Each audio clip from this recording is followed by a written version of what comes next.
Hi friends, मैं सोच रहा था कि अपना एक चैनल आरंभ करूं।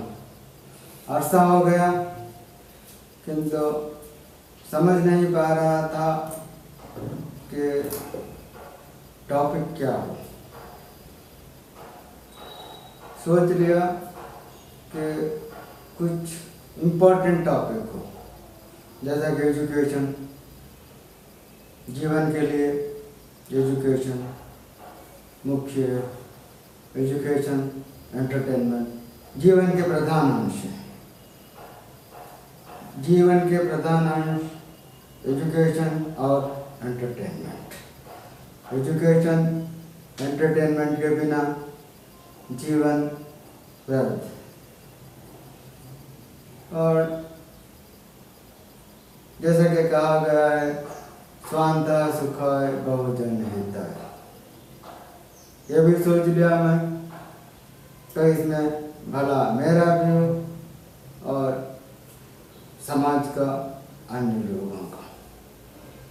इसलिए मैं इस चैनल का नाम भी एजुटेनमेंट रख दिया है, जिसमें कि एजुकेशन भी हो और एंटरटेनमेंट भी हो। एंटरटेनमेंट का मतलब ये नहीं कि कहीं कहीं हेलन के सॉन्ग्स भी हों और हेलन के डांस भी हों।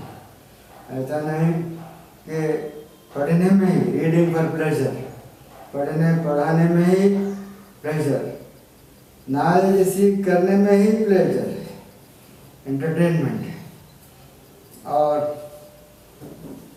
इसके अलावा एक्सक्लूसिव एंटरटेनमेंट भी होगा, जैसे कि कुछ शॉर्ट फिल्म्स वगैरह भी करेंगे, हो सके तो। अगर आर्टिस्ट कोई आगे आएंगे तो प्रयत्न करेंगे। एजुकेशन का उद्देश्य क्या है और कहाँ तक एजुकेशन सफल हो रहा है? वैसे तो छात्र सफल हो रहा है, वैसे तो छात्र सफल हो रहा है, वैसे तो छात्र कई डिग्रियां ले रहे हैं, बहुत से डिग्रियां ले रहे हैं, उच्च डिग्रियां ले रहे हैं, किंतु उनमें जो मवाद, जो एसेंस होना चाहिए, जो स्टैंडर्ड्स होना चाहिए, वो पा नहीं जा रहे हैं।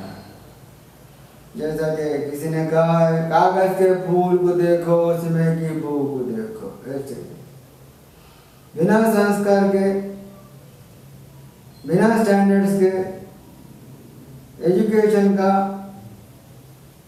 क्या मतलब हो सकता है, क्या उद्देश्य हो सकता है?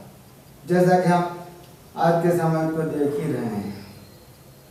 समाज में क्या देख रहे हैं हम, कैसे समाज देख रहे हैं हम? क्या एजुकेशन ऐसे ही समाज को बनाना है? एजुकेशन का मतलब यही है कि ऐसे समाज को बनाए। और समाज को बनाने में एजुकेशन का कहाँ तक पात्र, कहाँ तक रोल है? और एजुकेशन में क्या फैक्टर्स हैं, किन किन फैक्टर्स और कौन से कॉन्स्टिट्यूएंट्स हैं, कौन से अंश हैं, कौन से अंग हैं?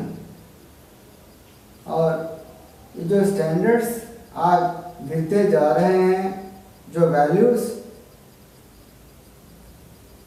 हम जो पाना चाहते हैं, जो त्रुटियां हम पा रहे हैं, उसका कारण क्या है? उसके रिस्पॉन्सिबल फैक्टर्स या पर्सन्स कौन हैं? स्टूडेंट्स, पेरेंट्स, या एजुकेशन सिस्टम, या ब्यूरोक्रेट्स, या पॉलिटिशियंस, या मीडिया? कौन है? या सभी हैं? कौन कौन कहाँ तक रिस्पॉन्सिबल है और उनको किस तरह सुधरना और सुधारना है?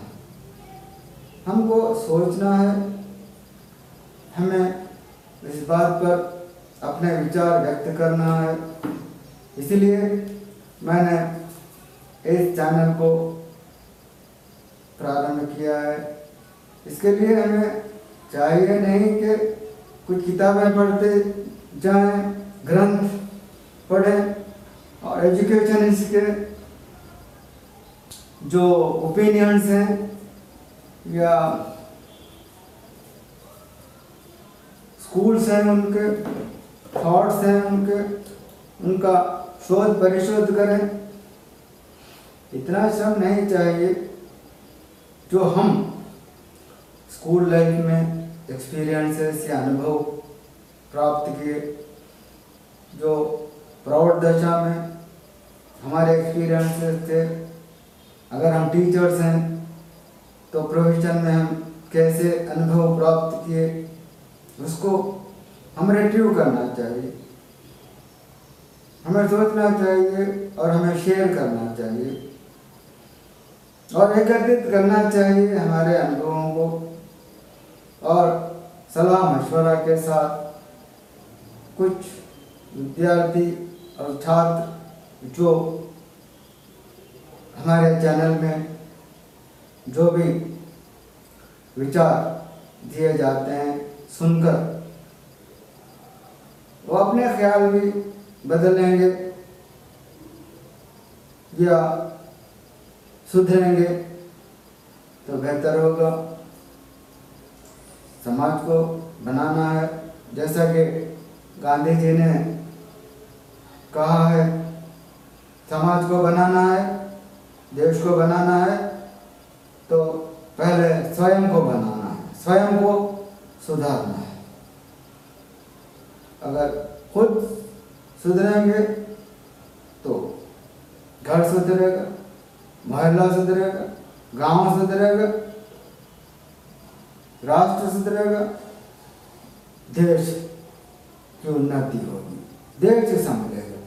देश को संभालना है, हम स्वयं को तो सोचेंगे नहीं और देश की उन्नति के बारे में बात करेंगे तो कैसे होगा। यहाँ पर हम तो खड़ेंगे नहीं जमीन पर और उड़ेंगे आसमान पर, सोचेंगे आसमान पर उड़ने की, तो ये बिल्डिंग कैजल्स इन द एयर, ये तो समझने वाली बात नहीं।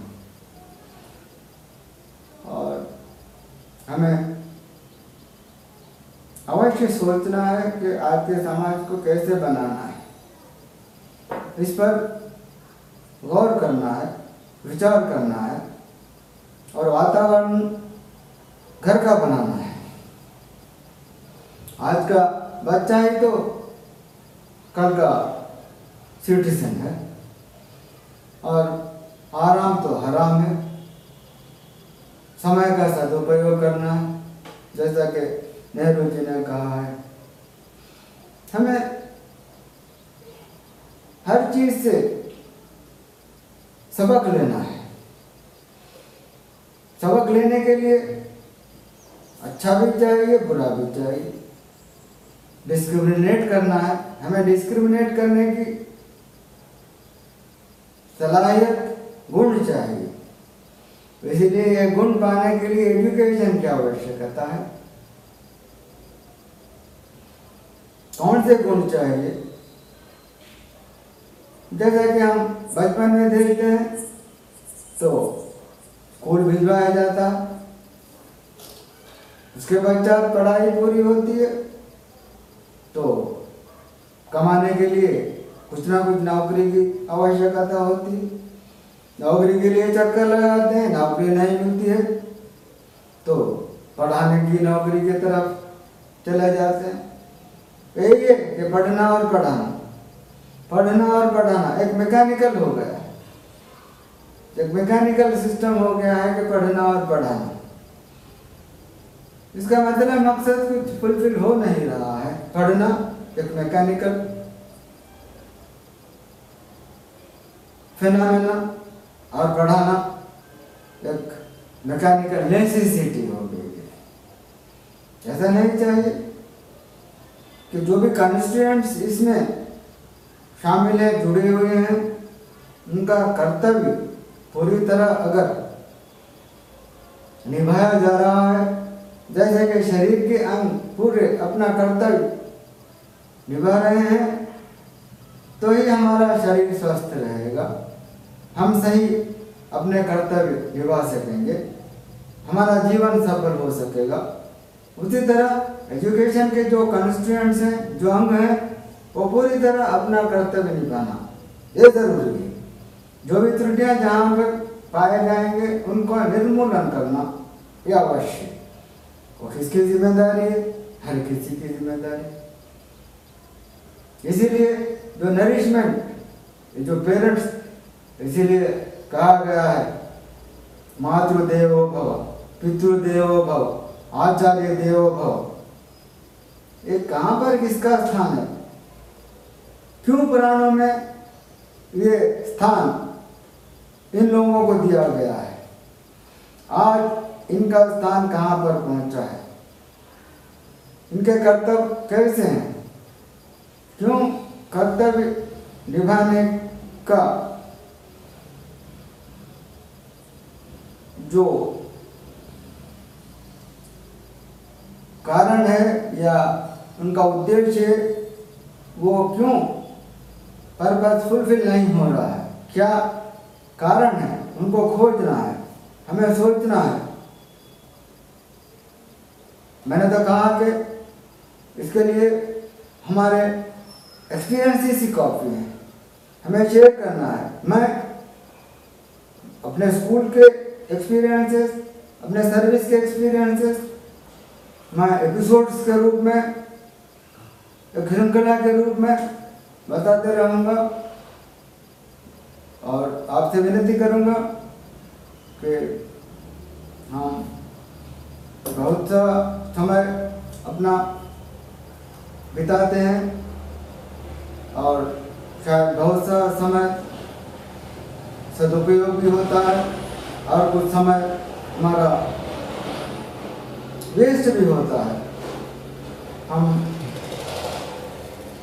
वृथा भी करते हैं, वेस्ट भी करते हैं। इसीलिए ऐसे ही समझ लीजिए कि सप्ताह में एक 8-10 मिनट आप हमारे चैनल को दे रहे हैं। हो सकता है कि सदुपयोग भी हो या न भी हो या कुछ भी हो, क्योंकि अच्छे से बुरे से भी कुछ ना कुछ हमें लेसन मिलता है, सबक मिलता है। इसलिए जुड़े रहिए, हमारे चैनल को सब्सक्राइब कीजिए। मैं आपसे रिक्वेस्ट कर रहा हूँ कि हमारा चैनल बाइलिंगुअल है, तेलुगु और हिंदी में। जो भी भाषा आप जानते हैं उस भाषा में एपिसोड सुनिए।